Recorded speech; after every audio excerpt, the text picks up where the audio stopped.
The decree was delivered on October 14th, 1887, not with the force of law, but with the unyielding pressure of communal shunning, which on the Dakota frontier was a far more potent sentence.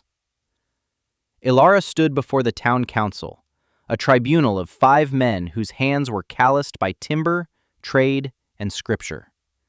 They sat behind a long plank table in the unheated meeting hall, their faces stern and impassive in the thin autumn light.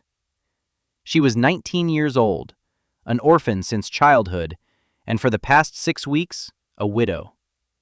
Her husband, a young farmer named Thomas, had been taken by a fever that swept through their small homestead with the swiftness of a prairie fire. It left her with a quarter section of land, a mortgaged plow, 2 thin cows, and a grief so profound it felt like a physical weight in her chest. The council, led by Silas Blackwood, owner of the lumber mill and the town's most prosperous citizen, saw not a widow to be aided, but a problem to be solved. An unattached woman was a liability, a drain on the finite resources of a community that measured its wealth in cords of firewood and bushels of wheat. "The council has determined," Blackwood began, his voice a low rumble that brooked no argument, "that for your own welfare, you cannot remain on your husband's claim through the winter. It is not proper, nor is it feasible." He offered her $40 for the land, the cows, and the plow, a sum that was not an offer, but an insult. It was enough to buy a one-way train ticket east and disappear, which was precisely the intention. Ilara's voice, when she finally used it, was quiet but steady. "The land is mine. I am not leaving." A murmur went through the small gallery of townsfolk who had gathered to witness the proceedings. It was a sound of disbelief mixed with a certain grim anticipation. Minister Davies, a man whose piety was matched only by his rigid adherence to convention, leaned forward. "My dear child, you must listen to reason. A woman alone cannot work a claim, let alone survive a Dakota winter. It is an act of providence that these good men have offered you a way out. To refuse it is to tempt fate and to burden this community with your inevitable failure." She did not look at them. Her gaze was fixed on a knot in the wooden floorboards. The knowledge she possessed felt like a fragile coal cupped in her hands, a secret warmth they could not comprehend. It was the knowledge of her grandmother, a woman who had come from the old country, a place of sod houses and earth wisdom. Her grandmother had spoken not of fighting the winter, but of yielding to it. Not of building against the cold, but of borrowing warmth from the earth itself. "I will not be a burden," Ilara stated, her words dropping like stones into the silent room. "And I will not fail." Her refusal sealed her fate. She was formally ostracized. No one was to trade with her, offer her aid, or even speak to her beyond the barest of necessities. She was rendered a ghost in her own community. Forced from the small cabin she had shared with Thomas, the bank foreclosed on it with unnatural speed encouraged by the council. She was left with only the most marginal part of her property, a small, unused barn with a hayloft. It was there, with the cold winds of November beginning to keen through the loose-planked walls, that she took up residence. Her worldly possessions amounted to a few blankets, a cast-iron pot, her husband's tools, and the 47 silver dollars she had sewn into the hem of her dress. And the knowledge. That, above all, was her most valuable inheritance. For the first 2 weeks, she lived in the loft, burrowing into the loose straw for warmth at night, the scent of dried clover and dust filling her lungs. She rationed her small store of dried beans and salted pork, listening to the wind grow more insistent, more menacing, with each passing day. The townspeople watched her from a distance. They saw the lone figure moving about the dilapidated barn, and they shook their heads. They saw her as a foolish girl, a tragedy in the making. They were confident in their log homes, in their towering stacks of firewood, in the rightness of their world. They believed the winter would be her judgment and their vindication. On November 1st, with the ground hardening and the sky the color of slate, Ilara began to dig. She chose a site on a gentle, south-facing slope 100 yards from the barn. It was a spot sheltered from the prevailing northwesterly winds by a small rise of earth and a cluster of stubborn, wind-scoured cottonwoods. The townspeople, seeing her solitary labor, thought she was digging a root cellar, a desperate and inadequate gesture against the coming frost.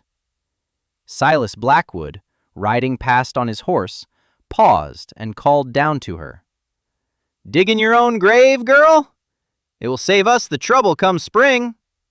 He laughed, a harsh, barking sound, and rode on. Ilara did not look up. Her spade bit into the rich, dark loam. She was not digging a grave.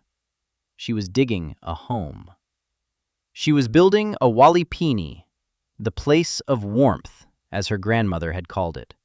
A pit house, a winter garden, a sanctuary carved not out of wood and nails, but out of the very earth that the others feared. The plan was meticulously detailed in her mind, a blueprint drawn from memory and whispers from the past. The main chamber would be rectangular, 12 feet wide and 24 feet long. The critical dimension was its depth. It needed to be deep enough to breach the frost line, to tap into the planet's deep, abiding thermal mass, that constant, year-round temperature of roughly 52 degrees Fahrenheit, which lay hidden just a few feet beneath the surface. The work was brutal and methodical. Every morning before dawn, she would eat a small portion of cold beans and then begin. The topsoil was easy enough, but a foot down she hit dense clay studded with rocks. Each spadeful was a victory.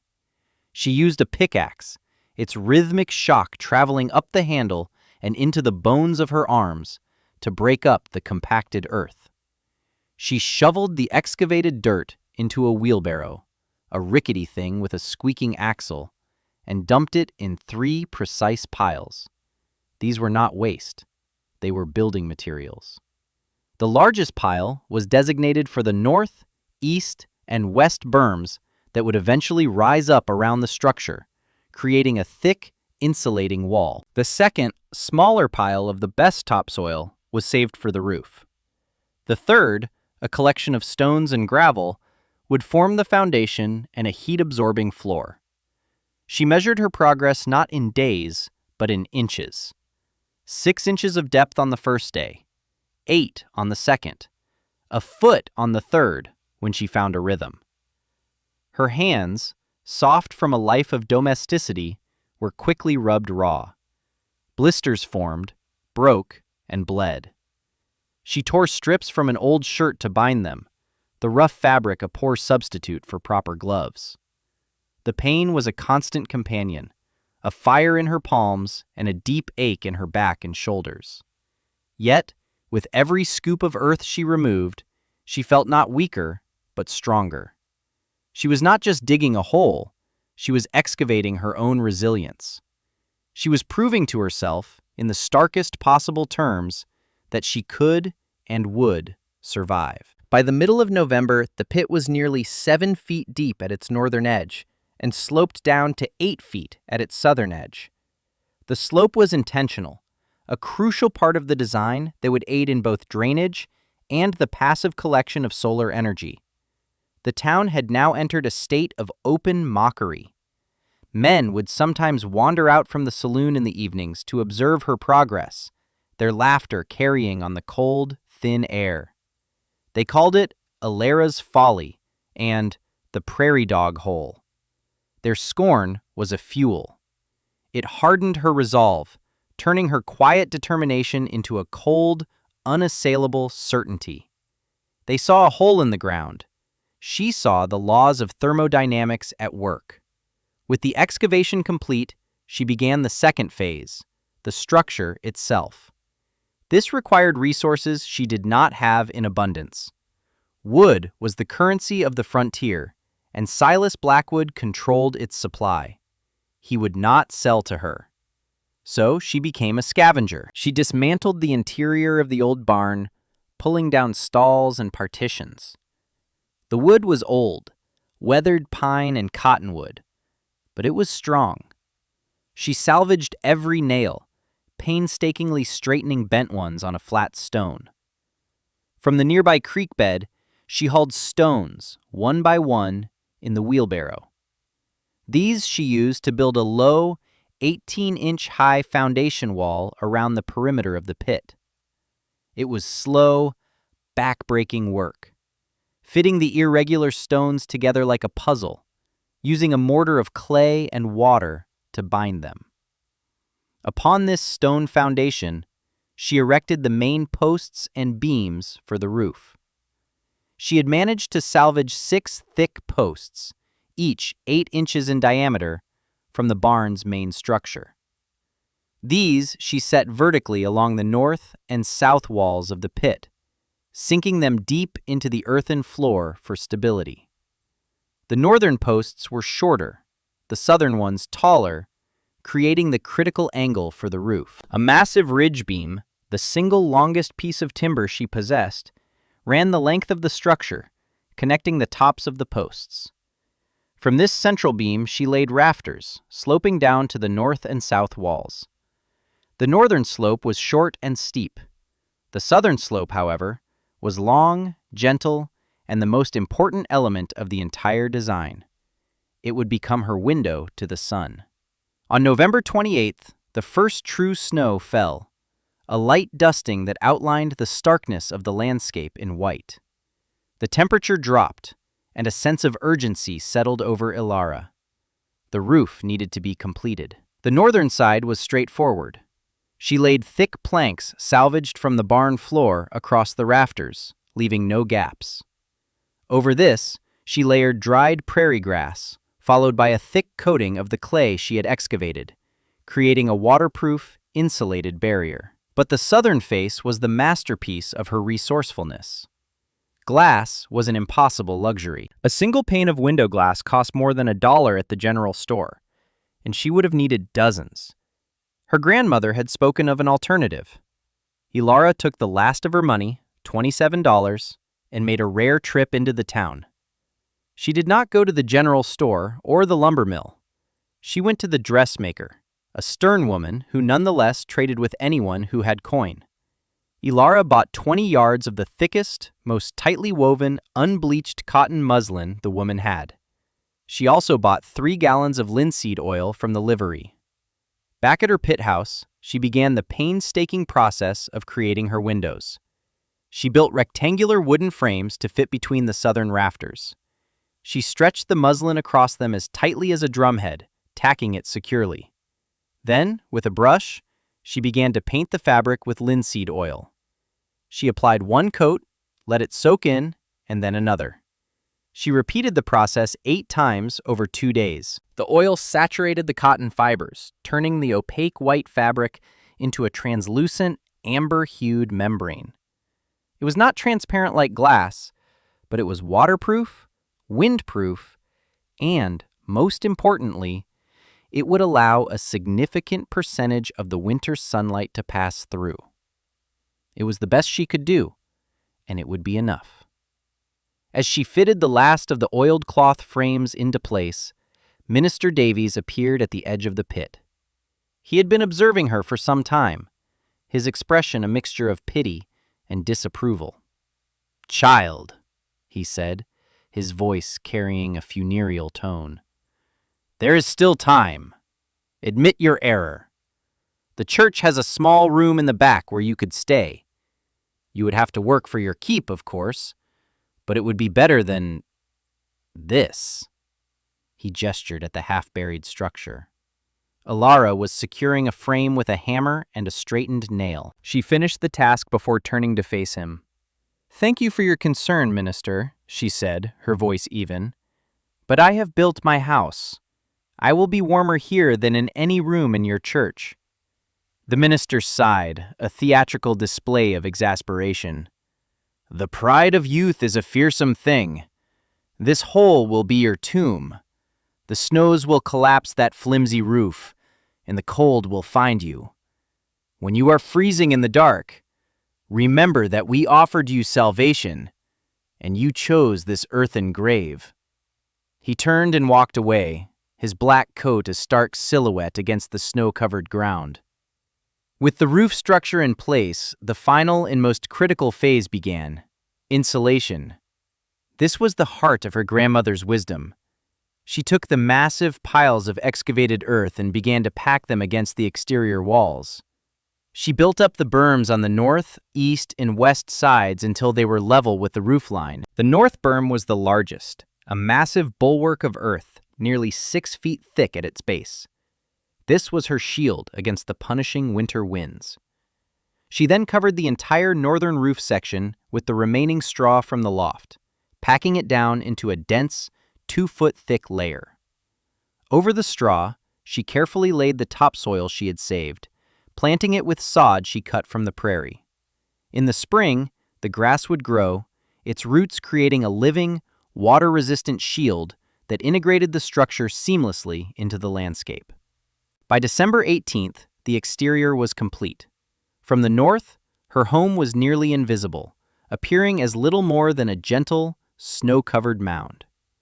Only from the south was its nature revealed: a long, sloping face of translucent, amber-colored panels angled perfectly to catch the low arc of the winter sun. She had built a door on the eastern side, a heavy, insulated plank door set into a small, tunneled entryway designed to act as a cold sink, trapping frigid air before it could enter the main living space.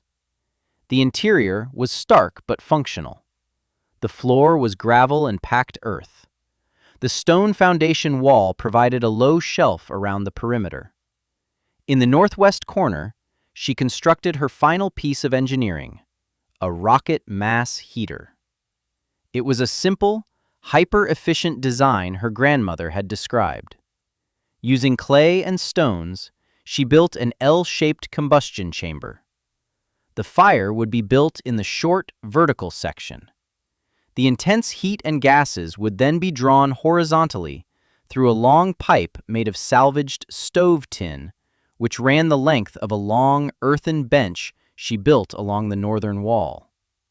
The exhaust would then vent out through a small chimney. This design burned a tiny amount of wood at an extremely high temperature, and, crucially, it transferred the vast majority of that heat into the thermal mass of the earthen bench, which would then radiate warmth into the room for hours after the fire had gone out.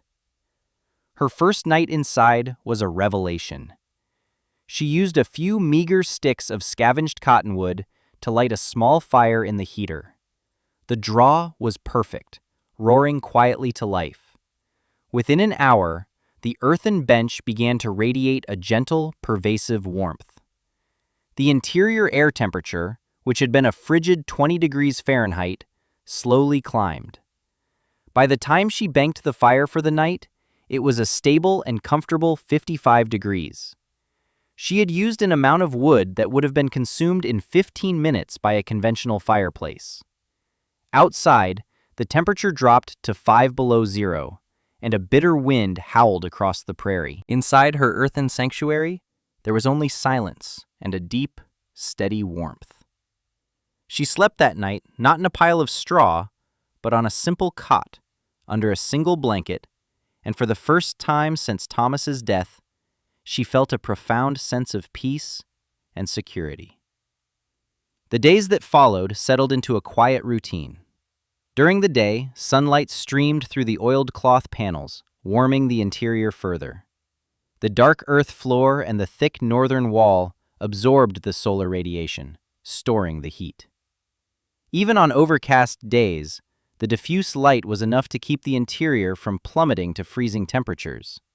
The principle was simple. The structure gathered more heat during the day than it lost during the night.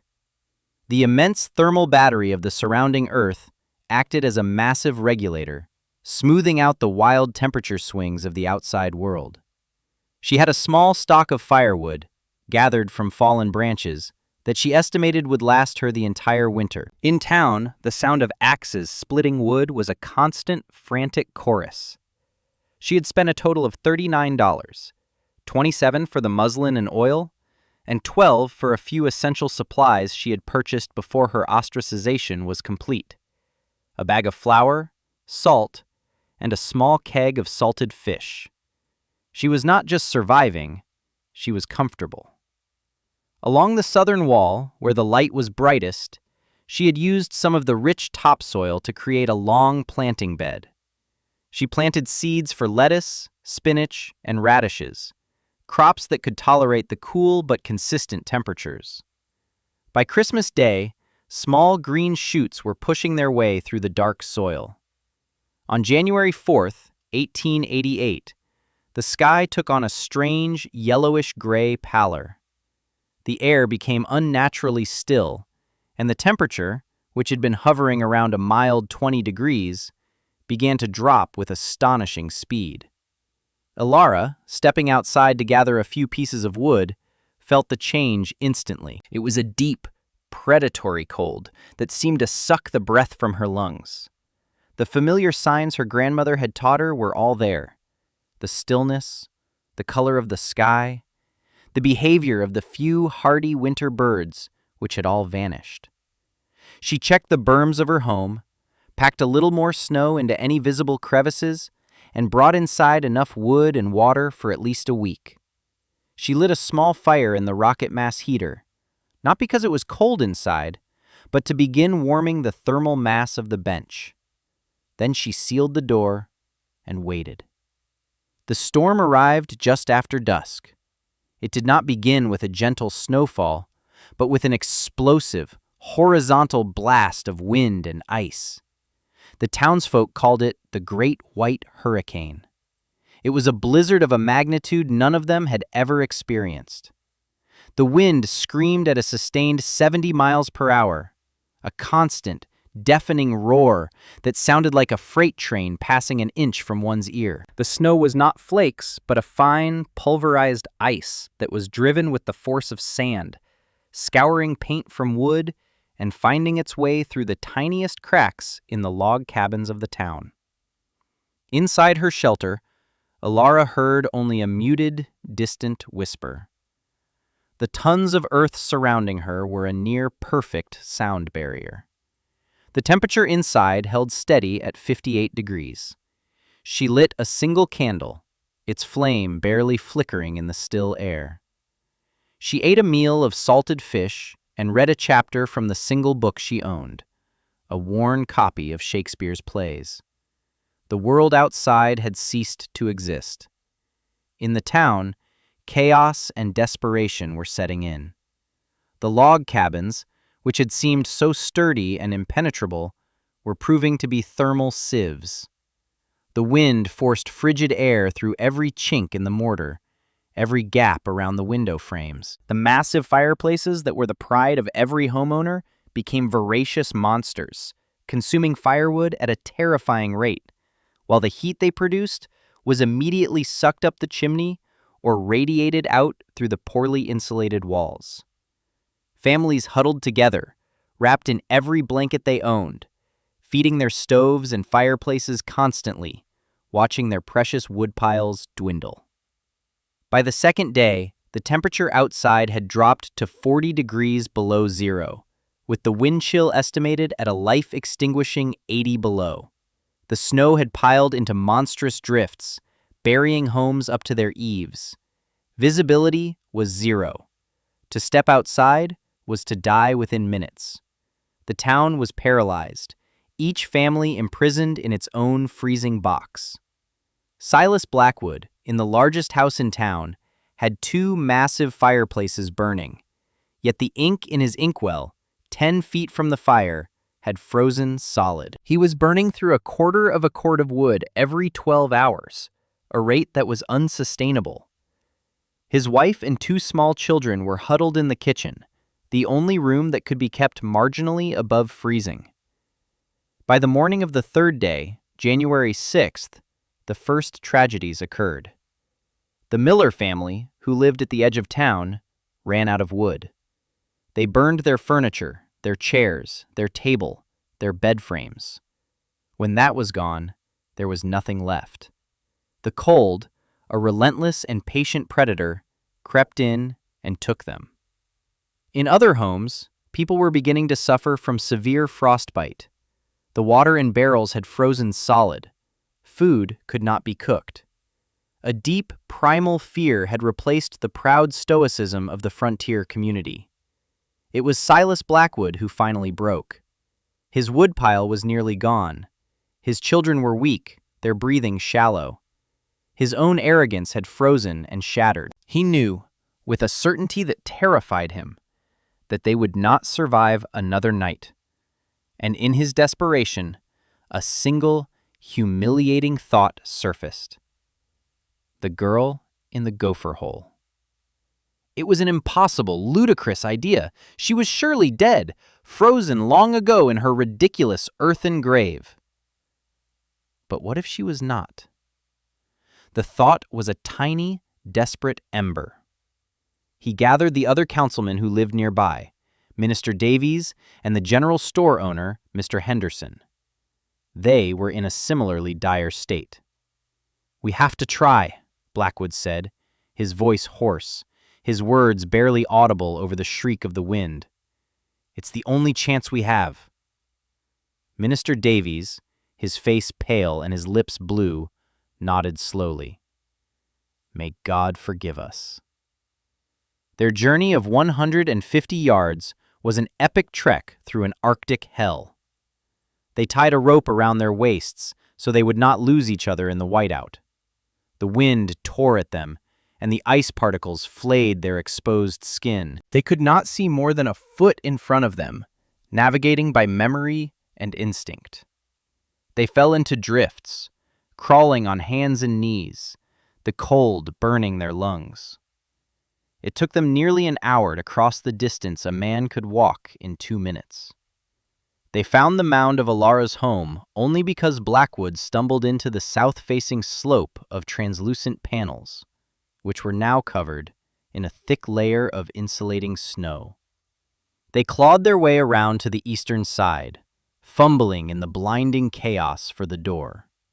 When they finally found and pushed it open, tumbling into the cold sink entryway, the change was instantaneous and profound. The roar of the wind vanished, replaced by a tomb-like silence. And from the inner door, they could feel it, a gentle, impossible warmth. Blackwood pushed open the inner door and stared.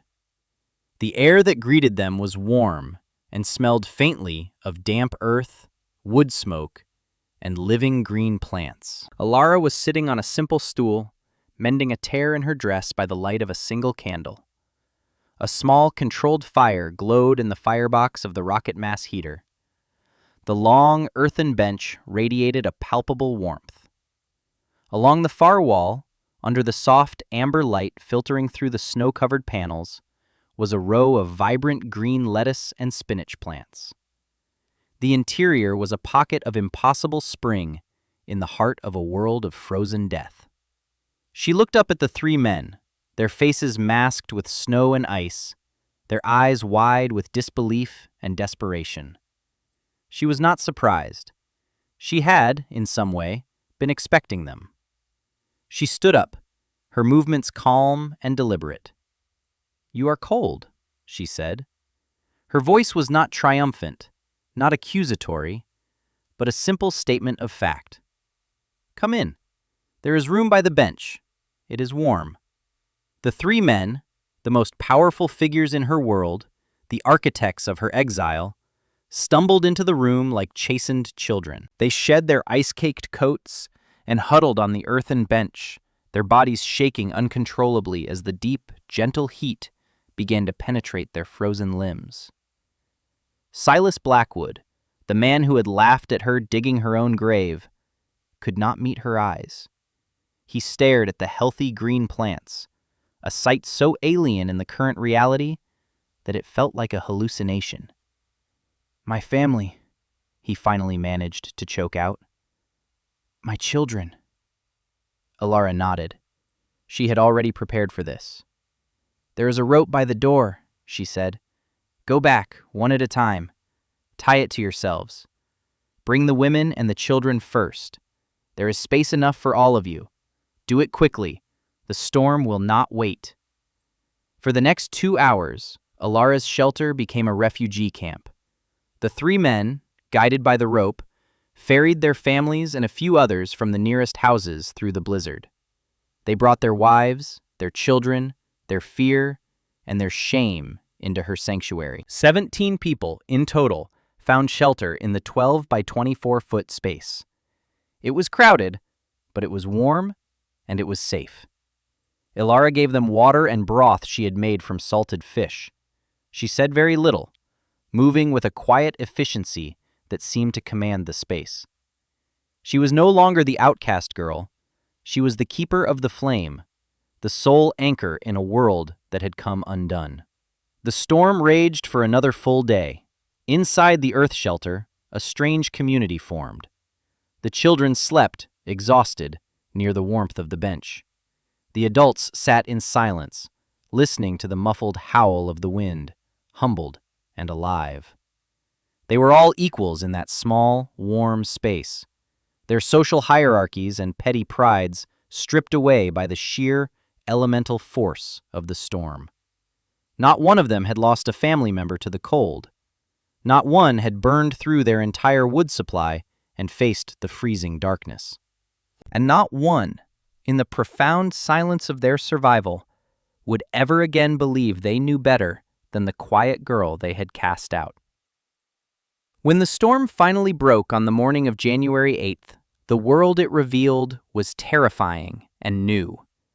The sky was a brilliant, painful blue. The sun shone on a landscape that had been completely reshaped. The snow was piled in drifts 20 feet high, sculpting the prairie into a series of alien white waves. The town of Prosperity was shattered. The initial survey revealed the devastating cost. 9 people were dead. The Miller family and 4 others in outlying cabins who had run out of fuel or were unable to escape their buried homes. Dozens of livestock had frozen to death in their barns. Every home had suffered damage, from burst pipes to cracked walls. The community's collective confidence, its faith in its own rugged, conventional wisdom, was gone, buried under the snow. The survivors who had sheltered in Alara's home emerged into the cold, bright morning like souls reborn. As they looked back at the simple, snow-covered mound that had saved them, they saw it not as a gopher hole, but as an ark. Silas Blackwood stood before Alara, his face etched with a humility she had never thought to see. "We were wrong," he said, the words costing him a great deal. "We were arrogant fools. You built with wisdom, and we built with pride. Your home saved our families. We owe you our lives." He did not offer her money. He knew now that what she possessed could not be bought. He offered the only thing of value he had left, his respect and his deference. "We need you to teach us," he said. In the weeks and months that followed, the town of Prosperity began to rebuild, but it did so along different lines. The knowledge that had been Alara's solitary inheritance became the community's shared foundation. Under her guidance, they began to build new structures, earth-sheltered homes with south-facing windows and rocket mass heaters. They learned the principles of thermal mass, of insulation, of working with the landscape instead of against it. They learned to build homes that did not fight the winter, but embraced the Earth's constant, nurturing warmth. Alara was no longer the outcast. She was the sage, the architect of their survival. She never spoke of their previous cruelty, never once said, "I told you so." Her vindication was not in words, but in the quiet, steady warmth of the new homes rising from the prairie. It was in the faces of the children who would survive the next winter, and the one after that. She had been banished and left to die in a straw loft, but by listening to the forgotten wisdom of the earth, she had not only saved herself, she had saved the very people who had condemned her, proving that the deepest strength is not found in defiance of the natural world, but in a humble and intelligent harmony with it. The January cold had come for them all, but it could not touch her, for she had made her home in the warm heart of the world.